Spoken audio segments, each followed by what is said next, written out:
Welcome to Chasing Tents. My name is Abhi. Thank you so much for joining me, everyone. In this video, we'll be talking in a lot of detail about where to mount the cameras on your lovely motorbike. Now, a lot of people are recording themselves to put themselves out on YouTube like me, or just recording to either train other people or just get better on the road or on the track. Now, a lot of times people overcomplicate things by having complicated clamps. Now, if you've got a touring bike or a naked bike, it's easy to clamp your cameras everywhere, but on a sport bike it gets a little bit harder. So in this video I really want to keep things simple and really show you how you can make the best out of your footage. So get yourself a cup of tea like I've just had because it's really cold in the garage, and enjoy the video.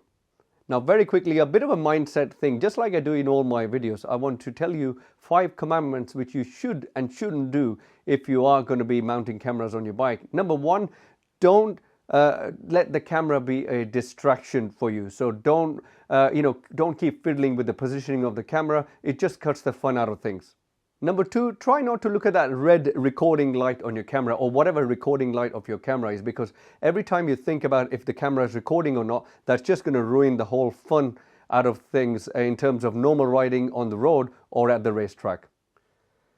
Number 3, very important, always pair your cameras, for example a GoPro camera, with your app. Not only it updates the software, it updates the date and time, which I've noticed a lot of times for some reason date and time changes, and then when you load the videos on your computer they just get loaded in 2016 timeline or 2015 or anything like this. So pair your camera with the app. Keep an extra battery always, or extra 2 batteries always, and also keep an extra memory card because sometimes it fails. Also, one of the most important things is keep the software up to date. Otherwise, the GPS these days in the modern cameras can get really all over the place. So that's going to really ruin if you want to do some after track or after journey telemetry stuff. Number 4, if you're in the UK, don't go to the racetrack and try to put your camera on your helmet or on the tank. It's not allowed for health and safety reasons. Just don't do it and be a nuisance. You're just going to waste your time at the racetrack. Number 5, don't be a hero. Even though GoPro's punchline is be a hero, just don't be a hero. Don't try to do stupid stunts just to impress people on YouTube or on social media. People have seen everything by 2021. People don't get impressed easily these days. It takes a lot, a professional stunt rider or somebody else. Or, the best way to impress people is through great riding or great lap times and fantastic overtaking on the track safely. Don't do silly things. People don't get impressed easily. You're just going to end up being a meme, or people are going to make fun out of you on a track day forum. So I am at the front of the bike, but I really want to show you 2 very important things which are going to be very handy. How I mount the camera onto the helmet. Now, I've kept a very simple solution. This is a bit of a stone-chipped workhorse helmet. Now, I've got a GoPro mount. I take the sticky 3M layer off, so I've just got a plastic mount, and then I put Sugro, which is like a gentle rubberized cement, which is a very like adhesive kind of a mold, and it sticks to the back of the mount, and you can just stick it onto the helmet and just clean it nicely, and it looks absolutely brilliant, and it's solid as anything. It doesn't damage the helmet. Trust me, it doesn't damage the helmet, and it can come off. Now, there are a number of other solutions for the helmet. I'm not going to do a detailed video today. If you are in the UK and you plan to go to the racetrack, don't put your camera on the helmet. Secondly, what I really wanted to show you is what settings do you need for your GoPro if you're going on the racetrack. Now, again, I like to keep things simple, and I want to tell you something simple as well. Keep it at 1080p HD. Don't do 4K. Don't need to do 2.7K. YouTube doesn't really, sometimes even if I've tried to record in 4K and then I've watched my own footage, YouTube still like to show you at 1080p sometimes.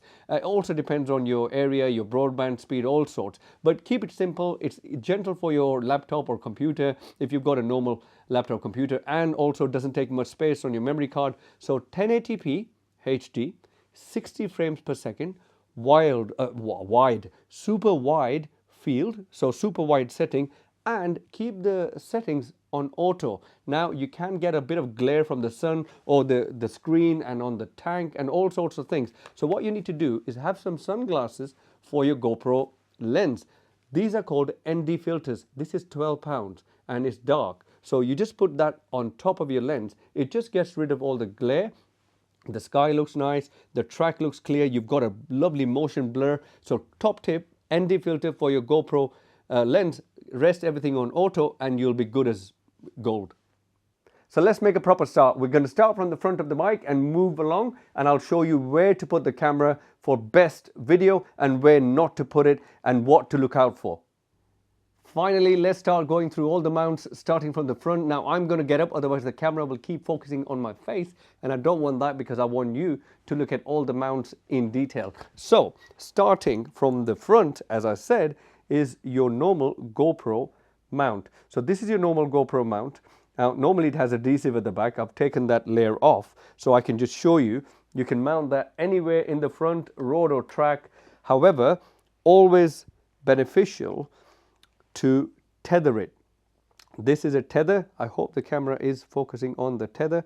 This is a tether. Now normally you tie your camera with this thread. The tether sticks onto another place. Your main mount is sticking on here, and if with the wind and all sorts the main mount loses its stickiness, at least the tether will then save your camera. Now let's move on to the second solution, which is this little device, which is actually a GoPro mount, but it's very clean. It's a very clean solution. It's got two screw parts. So if you go to the racetrack, this is actually pretty good. So you just put it here, screw it to your fairing, and you're good to go. It will basically, nothing's going to come off. It's going to stay. Now another solution I've got is this. This is what I made earlier, as they say. So if you've got mirror blanking plates, so if you've got a mirror, if you ride on the road, you've got a mirror, no problem. You can just clamp your camera using a small rig or a ram mount to the mirror, and there are loads of clamps available which are aftermarket where you can clamp your camera to the mirror. If you don't have the mirror, if you go to the racetrack, you will have mirror blanking plates here. You take the mirror blanking plate off, you've got two nuts or screws or Allen key screws or whatever you want to call them, and then you can buy one of these ram mounts. This is normally for a mirror, but you screw that here, and then you've got a ram ball, then you've got a ram mount with a double there you go. This is what I mean. It takes the double ball, one at the bottom, one at the top, and voila, you're ready to put your camera. Another solution is a two screw thing, which goes here again on your mirror blanking side. So you can either do the two screw one or a one screw one. I've just gone with the one screw, and it does a really good job.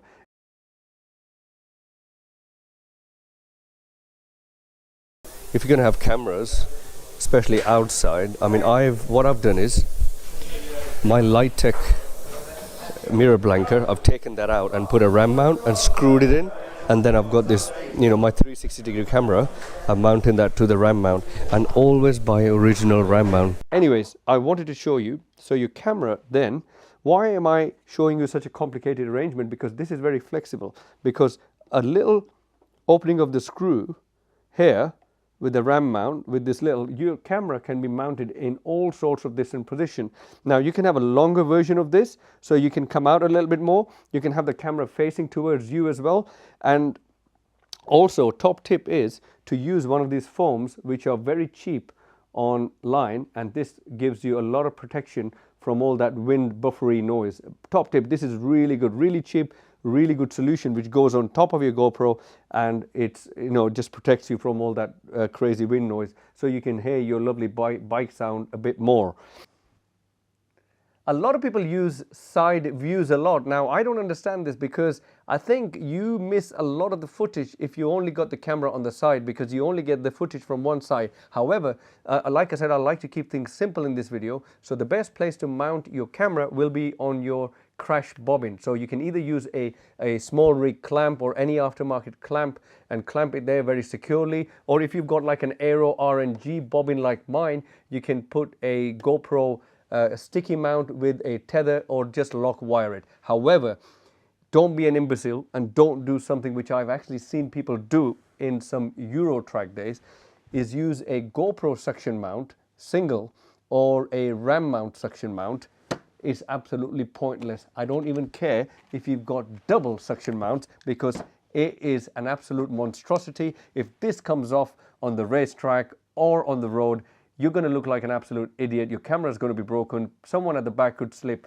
It's just not worth using suction mounts. I just got these suction mounts from someone to show you. Just don't use suction mounts anywhere on the bike. It's absolutely pointless. Waste of, I don't know, grey matter. Now, if you are a road rider, or you still have one of the old GoPro 4s, and now these were great, these can actually record in 4K. Now, GoPro 4 was fantastic, however, it didn't have stabilization built in. So wearing a chest mount, and you wear it around you, and it's like a brace, and you put the GoPro in the front here, and it gives you amazing, less juddery footage, especially if you've got a camera which doesn't have stabilization built in. Another thing which I've actually seen some people use, I wouldn't use it because you look like a bit of an, I don't know, what should I say, but I've seen some people wearing a wristband, and then you've got the mount on top to put the camera, and you can record footage like this. Now, I wouldn't recommend people taking one hand off your clip-ons or handlebars just to record from some footage like this. You're just going to look an absolute idiot. But some people still use it. I don't think they should use on a motorbike, but yeah, if you don't take your hands off too much on a motorbike, I guess it's a pretty good thing, because again, you've got that stabilization because your body takes all that juddering. Pretty good solution if you don't be an imbecile. So I always get this question asked, how do I get amazing footage of me riding on the racetrack? Now, what I use is something quite simple. So you must have seen a lot of the times, I'm going to show you how simple this contraption is and how flexible this is. So there is a ram mount ball here, okay? And now these are available online everywhere. You must have seen this. Then you've got a longer ram mount option. Now, why I use the long one rather than the short one? Because the short one actually gets in the way of your screen, because it doesn't sit down properly. The way this really hunkers down at the back, so you can actually see your screen and see where you're going. So choose the longer option. The ram ball with the another ram ball GoPro attachment goes there. I hope this is focusing. Please focus. So your GoPro goes here. So if I put it here, for example, now you can put your GoPro here facing the front, or you can loosen it up. If you really love yourself so much, you do it this way, turn it around. You can face the camera towards yourself. However, you won't be able to see your screen, so I don't really recommend that. Hence, I was telling you to put the camera in the front on this mount, so you can actually, through your mirror blanker point, you can actually get a footage of yourself. That is a better option, so I don't really recommend that. This is for the front. Now, the beauty about this is that you can actually see your whole dash and your hands if you've got it on super view. So even if you mess up the telemetry and you can't see how you've done on the track using the telemetry when you come back to your house, you can still see all the figures in your dash if you do any lap timing at one of the Euro events or anything like that. So it's a really good option. And again, put this wind cheater on so you don't really get any wind noise. What you got to remember is, even though you've got a screen, when you brake, the wind hits your chest, and this whole area creates a whirlpool effect, and you get a lot of wind noise. So if you want to hear that lovely auto blipper sound of your great gauge changes, just always put this on. It just gives you a really good sound rather than having a sound recorder around you if you are a YouTube person like me. So another thing, don't put too many points like this here to mount your GoPro. It's just going to create a lot of juddering, and it's just there are too many screws to go wrong, whereas an original ram mount does a really good job. Now, another thing I want to mention is, if you mount your phone here, if you are a road rider and you mount your phone here, what you can do, so this was an old school mount of a phone. So I used to actually mount my phone. My first Euro event was at Almere. So I used to mount my phone here with a shorter RAM mount. And what I used to do is do my lap timing and all my telemetry through that phone. And how I used to record is using this contraption. This was made by a chap called Fab. You might have heard of him. There's a GoPro mount at the back and there's a plate here, and this hole actually goes onto the stem of the RAM mount or stem of any other mount you have here for the phone. I think there's a quad lock system which a lot of people use. So it's dropped. So that hole can actually go in that stem, and you can have a GoPro as well as a phone on there if you want both. It's a really good thing. I'll put a link to CalFab if he's still making these mounts in the description. Now, next thing, if you are wondering what this red contraption is, this is Velcroed. I'll take it out. This is a secondary GPS I use, so I don't have to mount my phone on my bike anymore. This stores all the lap data, so I can go home and check my progress. Anyways, the reason I'm taking this off is, now you are not allowed to have your tank on a racetrack on your bike. However, you can have a GoPro remote here, Velcroed, if you don't have a GPS device, because then you press one button, and if you've got multiple GoPros, they can all turn on at the same time. I mean, I don't know where my remote is, but I've got a wristband for my GoPro remote here, which I don't know where I've kept my remote. I've never used my remote, to be honest. And if you use old GoPros, you can use again the wind cheaters, which I've never opened. It's actually called a GoPro Wind Slayer for GoPro 4. So if you use old GoPros, another option. Now, if you use your bike for touring, you can put the GoPro here as well. You can have a sticky mount here and have your GoPro mounting this way, and that's absolutely fine if you are doing a lot of road riding. Also, on your gas tank, if I move my camera this way a little, if you see you've got a lot of Allen keys screws, you can actually have a GoPro RAM mount here where you can actually have your GoPro facing front. I don't really like anything on my tank because if you tuck down, even on the motorway or something, it just hits you on your chest, and it just kind of puts you off. So I don't really like that, but if you're interested in that, this is another option. So this was the middle part. Let's move on to the back of the bike. Now, one thing I didn't mention very quickly, I'm recording this footage from my phone, is actually a gimbal on the bike. Now, I have this gimbal, which I bought to put my GoPro in. But to be honest, as you can see, it looks a bit ridiculous. I never used it. It's basically there to give you a 4-axis style of footage where you can actually, when you're turning the bike, the camera stays still, but the bike is leaned over. Now, if someone owns a GoPro Fusion or a 360-degree camera that's got like a gimbal based in it, you will know exactly what I mean. So yes, you can mount a gimbal on here as well, and inside the gimbal you can put your GoPro. I've got it, but I've never used it. I just thought it looks a bit too big. I don't like things getting in the way too much, to be honest, because it just cuts the fun. And also it on the racetrack, I'm there to perform and get better and better on the track, but get better lap times. I just thought this really got in the way. So yeah, I missed that part, so I thought I'll add that back in.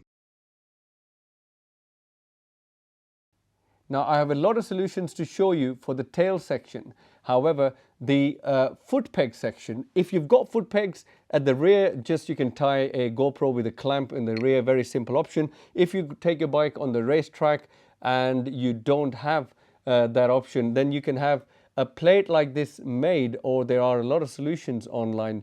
You can actually also clamp a GoPro to the exhaust bracket, or a plate like that which goes onto your pillion side. You can actually have a GoPro mount here or clamp it here. A plate like that which is actually made by my mate, but you can actually get similar plates like this online where you can actually mount a GoPro at the back facing rearwards or facing in the front. Don't put your GoPro on the rear hugger. Don't put your GoPro underneath here. The tire throws a lot of rubber and dust and stuff. It's just going to get ruined. It's pointless. Always have GoPros at places with, number one, less juddering, number two, less kind of movement of the bike, natural movement of suspension and everything. It's just better, for a loss of adhesiveness or loss of GoPro or crappy footage.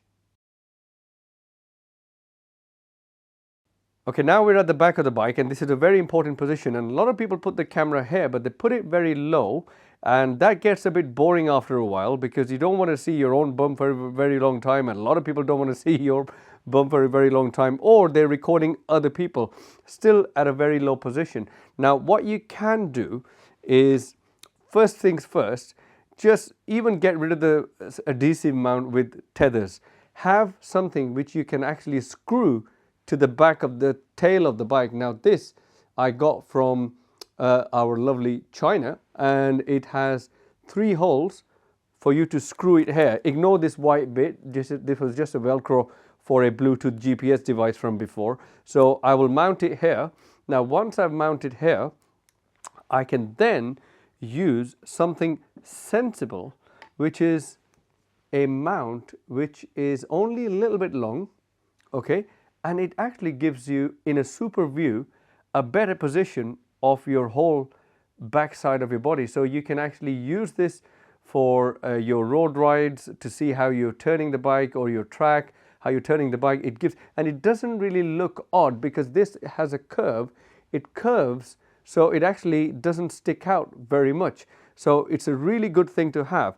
This is it takes a GoPro mount on the other side, and on this side it attaches to your normal GoPro mount here. So like this, simply.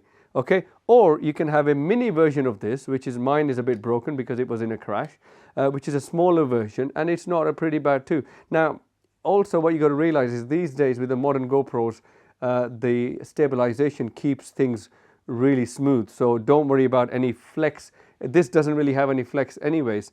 Talking about flex, there is another option. You can actually have a ram mount ball in a GoPro base. So when you have that, you can actually have a GoPro mount adapter here as well, and you can put GoPro facing towards you or facing at the back. It's really easy to put, and a lot of this rubber takes the juddering away as well, so that's another solution. Now there is another mount available in the market, which is a 360-degree mount. It's a bit it's not a square, it's like it's a round thing, but still the adhesive mount has a very large space for the back. So I don't really use it very much. I've not seen a lot of people use it, but it is quite handy to have. Then lastly, you've got people using 360-degree cameras. Now I have got a 360-degree camera. I don't use it very often, but I will start using it. Now people tend to stick it out quite a bit. Now remember what I said before, you don't want to look like an idiot on the racetrack. You're not on a private test. If you are, then great. You're not doing any promo event, so don't really stick this 360-degree arm too long. Also, 360-degree gives you that fisheye effect and judders the back of the bike. It just doesn't look real. It looks a bit of a video game footage, so I'm not a big fan of that footage. Anyways, you can have a screw GoPro mount base, and you can then have a ram mount style base, and then you can attach it this way. Now there are many ways to attach a Insta360. My camera is a 360-degree camera, a Insta360-degree camera, which has a lot of protection.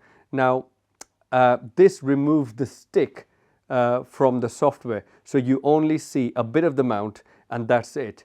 Now I particularly never have used it. I'm not a big fan of 360-degree cameras with a long stick on the racetrack. However, with a shorter mount, absolutely. I think 360-degree cameras are brilliant, because this is all you need really at the back. Because if you really want to show some proper action on the racetrack, you can have this 360-degree camera here. This basically, if someone is overtaking you or you're overtaking someone, you can actually capture that whole image, that rider going past you or you going past the rider, and then your front camera can capture the rest. So you don't really need a lot of cameras on the bike. If you've got a 360-degree camera, that is enough to capture a lot of the space at the back. Like I said, you overtaking someone or someone overtaking you, and then the front will do the rest. So I think it's a really good option to have a 360-degree camera sensibly on the bike and not sticking out way too much,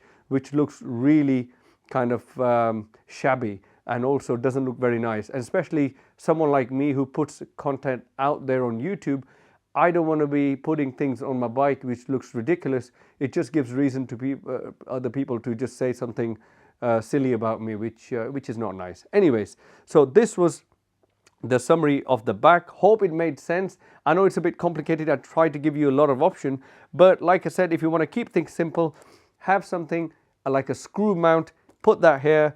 Your normal GoPro mount goes on top of that like this, and then have a little bit of a longer solution, and job done. That's all you need. And your GoPro then sits on top here, and that gives you plenty of height at the back for you to look at your own backside or record other people. And if you've got a 360-degree camera, even better, because that can capture all sides.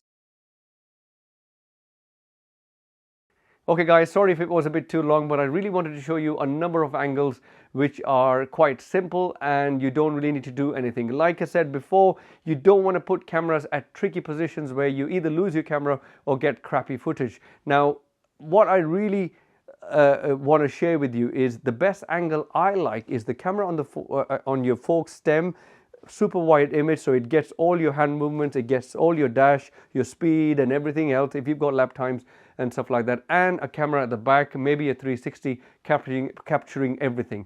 That is really an easier solution.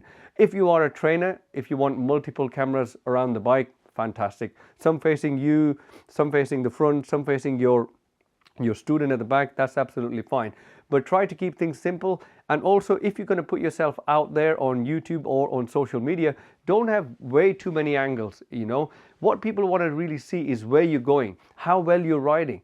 If you're riding really good, automatically you're going to get a lot of appreciation from people, not doing crazy things and not having too much on your screen. So hope you found it helpful. If you did, press the like button, because when you press like on YouTube, what happens is it promotes the video to other people so they can see it too. It doesn't make me a millionaire, like I said in the previous video, but if you like this video, it would be great if you can subscribe to the channel. You will get more videos like this. I wish today's video was a bit more fluid. I thought that certain angles I wasn't happy with, but hey, when you are filming yourself, you get these challenges. We are living in strange times. I always say to you that look after people around you. There's a lot of mental health issues around due to coronavirus / lockdown / people just not able to meet other people. So listen to other people around you, look after yourself and take care. Cheers. Thanks for watching.